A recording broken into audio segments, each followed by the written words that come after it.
वाले कुछ दिनों और हफ्तों में आप मुझको back to back music videos, rap videos and short films में देखेंगे। और मेरी टीम ने चाहा कि मैं ये गुड न्यूज़ आप सबके साथ साझा करूं। और रोज़े चल रहे हैं, मैं चाह रही हूँ कि मैं भी 2 या 3 रोज़े रखूं, क्योंकि मेरी माँ मुसलमान है। इसलिए मैं चाह रही हूँ कि मैं भी उनका जो धर्म है उस धर्म के अनुसार 2-3 रोज़े रखकर देखूं कि कैसा लगता है। मुझे हर 2-3 घंटे प्रोटीन का सेवन करना बहुत अच्छा लगता है, क्योंकि मैं वर्कआउट करती हूँ, योगा करती हूँ। तो मेरे लिए थोड़ा सा चैलेंजिंग होगा सुबह से लेकर रात तक कुछ ना खाना, कुछ ना पीना। लेकिन अगर हम एक साफ़ दिल से और नेक नीयत से अल्लाह के लिए कुछ करना चाहते हैं तो मेरे ख़्याल से कुछ भी मुमकिन हो सकता है। तो बहुत जल्द मैं रोज़े रखूँगी और उसके लिए मुझे पहले तैयारी करनी होगी। नमाज कैसे पढ़ा जाता है और कैसे दुआ मांगी जाती है, ये सब पहले सीखूँगी, उसके बाद रोज़े रखूँगी। मेरे ख़्याल से ये सवाल आपको उनसे करना चाहिए। हाल ही में मैंने उनको ये मैसेज भेजा कि उनकी टीम के किसी सदस्य ने मुझको धोखा दिया। तो उन्होंने फिर से अपना फेवरेट डायलॉग मुझको सुनाया, अरे वो तो मेरा भाई है।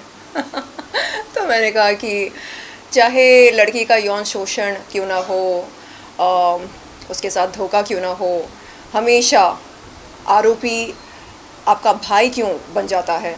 आप लड़की के लिए अपने दिल में या पीड़ित महिला के लिए अपने दिल में हमदर्दी क्यों पैदा नहीं कर सकते। तो इस बात को लेकर थोड़ी सी अनबन हो गई। जी, चीटिंग हुई मेरे साथ और राखी के एक टीम मेंबर ने करी है। मैंने हाल ही में जुहू पुलिस में एक शिकायत दर्ज करी थी उस शख्स के ख़िलाफ़, और राखी को मैंने इत्तला भी किया कि देखो मैं ऐसा करने वाली हूँ क्योंकि आपके टीम मेंबर ने चीटिंग करी मेरे साथ। तो राखी ने कहा, अरे वो तो बहुत नेक बंदा है, वो मेरा भाई है, भाई है, भाई है। मैंने कहा, राखी आपने साजिद खान के बारे में भी यही कहा था, आपने राज कुंद्रा के बारे में भी यही कहा था। जब जब कोई मर्द या पुरुष या कोई भी इंसान किसी के साथ गलत करता है, आप सबसे पहले उस आरोपी को अपना भाई मान लेती हैं, बना लेती हैं। आप पीड़ित महिला के प्रति सहानुभूति क्यों नहीं दिखा सकते? आप क्यों नहीं कहती हैं कि अरे तू ही मेरी बहन है, चल बता तेरे साथ क्या गलत हुआ, ओके मैं तेरे साथ खड़ी हूँ। आपका रवैया ऐसा क्यों नहीं होता है? तो मैंने उनसे कहा कि देखो मैं आपके साथ मैसूर चली, क्यों चली मैं? क्या मुझे कोई आर्थिक फ़ायदा हुआ? बिल्कुल नहीं। क्या वहाँ जाकर मैंने कोई फ़िल्म साइन करी, कोई असाइनमेंट साइन करी? बिल्कुल नहीं। मैं वहाँ गई सिर्फ़ और सिर्फ दोस्ती के नाते। राखी ने बोला आप मेरे साथ चलो और आदिल के ख़िलाफ़ जो कोर्ट केस चल रहा है मैसूर कोर्ट में, आप वहाँ पर मेरे साथ चलो और मुझे हिम्मत दो, सहारा दो, मीडिया से बात करो। मैंने कहा ठीक है, इतना तो कर सकती हूँ ना एक बहन के लिए। लेकिन जब मैं उससे कहती हूँ कि देखो आपके किसी टीम मेंबर ने मुझको धोखा दिया, मेरे साथ चीटिंग करी, तो आप खड़े नहीं होते हो मेरे लिए। यानी ये एक तरफ़ा प्यार कैसे हो सकता है? मैं आपको बहन मानती हूँ, आपको दोस्त मानती हूँ, आपके लिए खड़ी होती हूँ, आपके साथ चली मैं मैसूर और आपके लिए मैंने इंसाफ की गुहार लगाई वहाँ मैसूर कोर्ट में। लेकिन आपने क्या किया? जब मैंने आपसे कहा कि आपके टीम मेंबर ने चीटिंग करी मेरे साथ, आपने बोला अरे वो तो मेरा भाई है, बहुत अच्छा है, बहुत अच्छा है। तो देखा जाए तो आदिल भी मेरा भाई है, आदिल भी बहुत अच्छा है। मैंने ये वॉइस नोट भेजा राखी को, मैंने कहा राखी तुम गलत कर रही हो, फिर से गलत कर रही हो। आदिल भी मेरा भाई है, जैसे तुम्हारा टीम मेंबर तुम्हारा भाई है ना, आदिल भी मेरा भाई है, अब बोलो।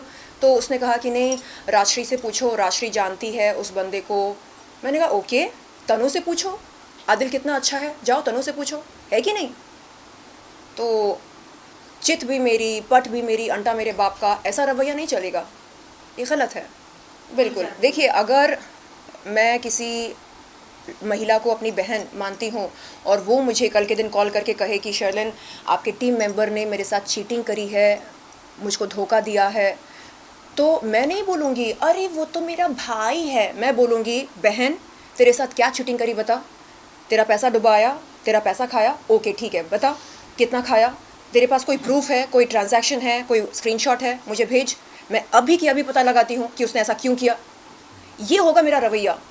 अरे मैं दोस्तों की यार हूँ, खड़ी होती हूँ मैं दोस्तों के लिए, जिनको मैं बहन मानती हूँ, भाई मानती हूँ, दोस्त मानती हूँ, उनके लिए मैं खड़ी होती हूँ, स्टैंड लेती हूँ।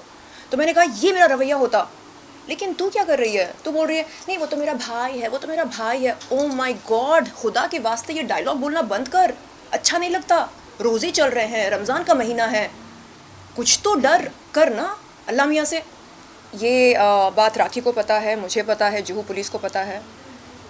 खैर अभी ये मसला सुलझ गया।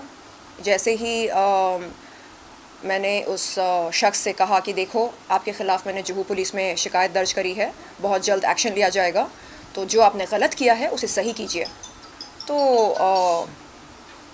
उस शख्स ने जो कुछ लिया था उसे रिफ़ंड किया। मामला टल गया है, ये कह सकते हैं। हाँ, मामला सुलझ गया। धन्यवाद देती हूँ जुहू पुलिस को। और अगर राखी ने कुछ किया होता तो शायद इस मंच पर मैं राखी को भी धन्यवाद देती। लेकिन अफसोस की बात यह है कि हमेशा की तरह इस बार भी उसने वही डायलॉग मारा, अरे आरोपी तो मेरा भाई है। नहीं, वो केस तो चल रहा है बॉम्बे हाई कोर्ट में जी। अगली तारीख है 17 अप्रैल।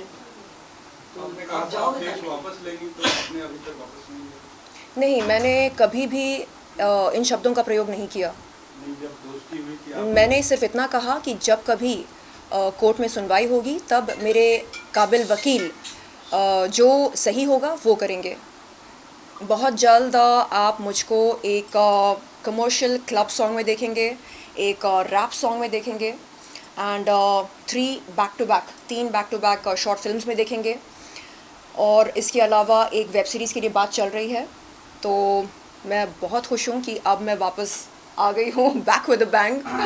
पहले अपनी यानी जो कोर्ट केस चल रहा था उसकी वजह से, प्लस अपने स्वास्थ्य की वजह से मैं फुल फॉर्म में काम नहीं कर पा रही थी। बट अभी ऑल इज़ वेल।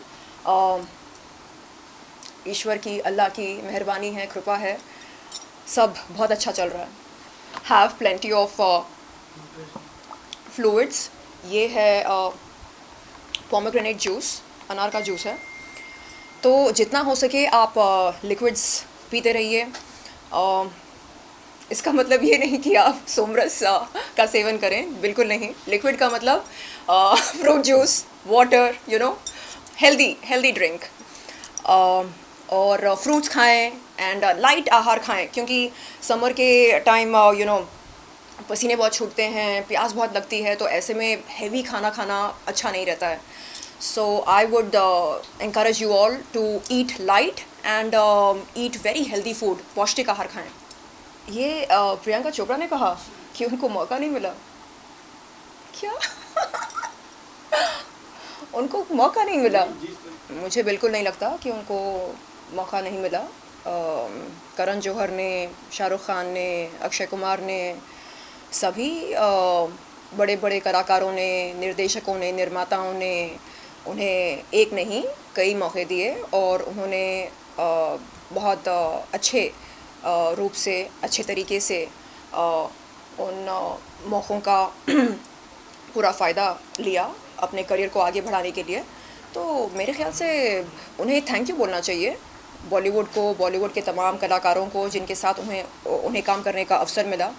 और ईश्वर ने उन्हें बहुत कुछ दिया है, तो उन्हें नाखुश होने की कोई वजह नहीं है।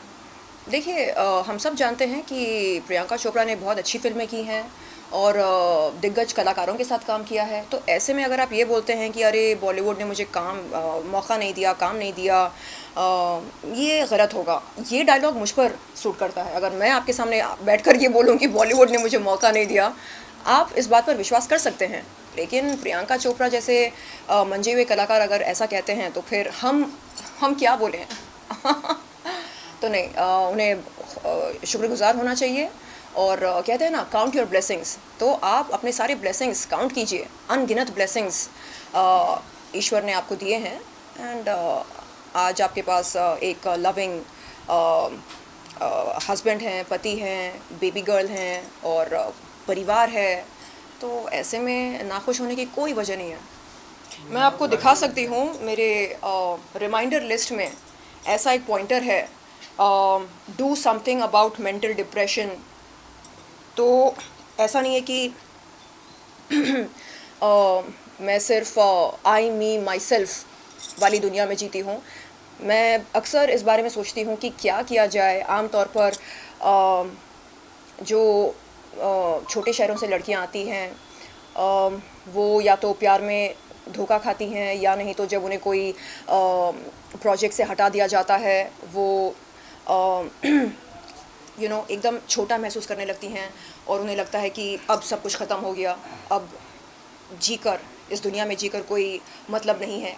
तो ऐसे में अगर ऐसी कोई ऐसा कोई कॉल सेंटर हो या ऐसी कोई एजेंसी हो जिन्हें ये लोग संपर्क कर सकें, कॉल करके कह सकें कि देखो हम ऐसा फील कर रहे हैं, हम तन्हा महसूस कर रहे हैं, और अगर कोई कंसल्टेंट या कोई लाइफ कोच उन्हें ये कहे कि देखो ये एक टेम्परेरी फीलिंग है, हम सब आपके साथ हैं और आपको ऐसा छोटा महसूस करने की कोई ज़रूरत नहीं है, ये एक फ़ेज़ है, इसे निकल जाने दो। अब आप ऐसा फ़ील कर रहे हैं, हो सकता है कि 10 मिनट के बाद आप ऐसा फ़ील ना करें। तो उन्हें सही एडवाइस देने की हमें ज़रूरत है। और ये दिमाग कैसे काम करता है, मेंटल हेल्थ, हम कहते हैं मेंटल हेल्थ, ये होता क्या है? सब दिमाग का ही तो खेल है कि नहीं? मतलब मैं किडनी फेलियर कोई मामूली बात नहीं है, ऐसे ली किडनी फेलियर, तो उस परिस्थिति से मैं बाहर निकल कर आई हूँ, यानी मौत के मुंह से बाहर निकली हूँ मैं। उस समय मैं यही सोच रही थी कि अब तो मैं गई, और हेवी स्टेरॉइड्स खाने की वजह से मेरा चेहरा इतना हो गया था। शायद आपके पास वो फुटेज होगा, मैं बात कर रही हूँ 2021 सितंबर की। तो चेहरा एकदम गोल हो गया था चांद की तरह, एंड प्रोटीन लॉस होने लगा, जिसकी वजह से शरीर एकदम माचिस की काड़ी बन गई थी। तो आप इमेजिन करो, शरीर माचिस की काड़ी और चेहरा ऐसे गुब्बारे की तरह, मतलब एकदम कैरिकेचर, लाइक जोकर वैसे बन गई थी। और मुझे याद है अपने डॉक्टर से मैंने कहा कि मुझे मरना है, मुझे नहीं जीना, इस तरह की ज़िंदगी नहीं चाहिए मुझे, एक जोकर बनकर मुझे नहीं जीना, गोल सा चेहरा, गुब्बारे जैसा और एकदम माचिस की काड़ी जैसे बॉडी। तो डॉक्टर ने समझाया कि ये एकदम टेम्परेरी है, हाँ आप बस फ़िलहाल अपने किडनीज़ पर फोकस करो, हाँ जैसे ही आपके किडनीज़ ठीक हो जाएंगे उसके बाद आप चेहरे पर फोकस करो, आप जिम जाया करो, बॉडी बनाओ। हाँ मानता हूँ कि आपका प्रोटीन लॉस हो रहा है, तो इसको हम काउंटर बैलेंस करेंगे, आप ज़्यादा प्रोटीन लो, प्रोटीन बार्स आते हैं, आप वो खाया करो और बॉडी बनाओ। और जब आपके किडनीज ठीक हो जाएंगे हम आपको स्टेरॉइड्स देना बंद कर देंगे, और ये जो आपका गुब्बारा जैसा चेहरा बन चुका है ये धीरे धीरे धीरे वापस श्रिंक हो जाएगा। तो कहने का मतलब ये है कि हम जब किसी बहुत ही कठिन परिस्थिति से गुजरते हैं, उस समय अगर कोई हमसे प्यार की 2 बातें कहे कि हाँ ये एकदम टेम्परेरी है, निकल जाएगा ये फेज़, हिम्मत मत हारो, हम सब आपके साथ हैं, कोई ऐसे 2 मीठे बोल दे और हमें प्रोत्साहन दे, हिम्मत दे, हौसला दे, तो माँ कसम वो फेज़ निकल जाएगा, हमको पता भी नहीं चलेगा कि कैसे निकला। बस वो उस घड़ी में अगर कोई हमारा साथ दे, और साथ देने का मतलब ये नहीं कि आके आर्थिक मदद करे, बस 2 मीठे शब्द। तो मैं यही सोच रही थी कि अगर उस समय ये डॉक्टर नहीं होते मेरे साथ, कोकिला बहन के, वो हेड ऑफ नेफ्रोलॉजी है, मतलब नेफ्रोलॉजिस्ट, बहुत ही सीनियर नेफ्रोलॉजिस्ट हैं, किडनी स्पेशलिस्ट हैं, अगर वो साथ नहीं देते आज मैं आपके सामने नहीं मौजूद होती, मैं कब का चली गई होती। तो हमें एक नेटवर्क बनाना पड़ेगा, समथिंग लाइक जैसे बॉलीवुड में जूनियर आर्टिस्ट एसोसिएशन है, एक्टर एसोसिएशन है, प्रोड्यूसर एसोसिएशन है, डायरेक्टर एसोसिएशन है, वैसे एक मेंटल हेल्थ एसोसिएशन होनी चाहिए, और उनका एक हॉटलाइन नंबर होना चाहिए, और सरकार को वो नंबर हम सबको उपलब्ध कराना चाहिए कि देखिए ये नंबर है, आपको जब भी किसी एडवाइस की ज़रूरत है आप इस पर संपर्क करें। हम कॉल करके कह सकते हैं कि देखो मैं ऐसा फील कर रही हूँ, सुइसाइडल थॉट्स आ रहे हैं, मैं क्या करूँ। तो वो जो लाइफ कोच है वो हमको बताएगा। तो अभी इस समय आप लंबी सांसें लो, आप थोड़ा अच्छा फील करोगे, आप अपने इर्द गिर्द देखो क्या क्या है आपके आसपास, आपके पेट्स हैं, घर है, गृहस्थी है, अगर नहीं है तो आप अपने ब्लेसिंग्स काउंट करो, आपके पास क्या है इस समय, आपकी सांसें चल रही है ना, आप थैंकफुल रहो। तो ऐसे करके हमारे माइंड को डाइवर्ट करना है हमें। सो आई थिंक एक इस तरह का एसोसिएशन बनना चाहिए, मेंटल हेल्थ एसोसिएशन, क्योंकि लाइफ इज़ वेरी टफ ना। मतलब इतने सारे लोग, जैसे मेरे साथ चीटिंग हुई है, हाँ, मतलब मैं खुद को शेरनी बोलती हूँ, रफ एंड टफ बोलती हूँ, और राखी सावंत के टीम मेंबर ने मुझको चूना लगा दिया। तो चीटिंग किसी के साथ भी हो सकती है, लेकिन हम उससे कैसे निकल कर बाहर आते हैं ये हम पर निर्भर करता है। मेरे डॉक्टर ने बगैर डायलिसिस के, बगैर किडनी ट्रांसप्लांट के मेरे किडनीज को ठीक कर दिया।